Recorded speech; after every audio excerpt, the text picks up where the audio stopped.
আসসালামু আলাইকুম, কেমন আছেন সবাই? আশা করি সবাই ভালো আছেন। আমার কিচেনে সবাইকে ওয়েলকাম। এই গরমে যে যার জায়গাতে আছেন নিরাপদে থাকার চেষ্টা করবেন। হচ্ছে প্রচুর পরিমাণে পানি খাওয়ার জন্য, শরবত খাওয়ার জন্য।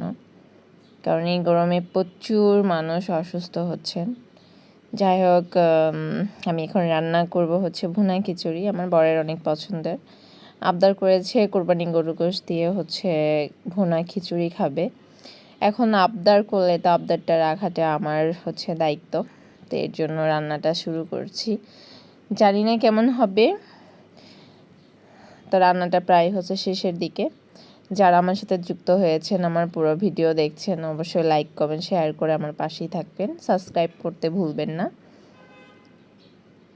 রান্নাটা কিন্তু আমার শেষ, আর রান্নাটা কিন্তু আমার বর বলেছে অনেক টেস্টি এবং ইয়াম্মি হয়েছে।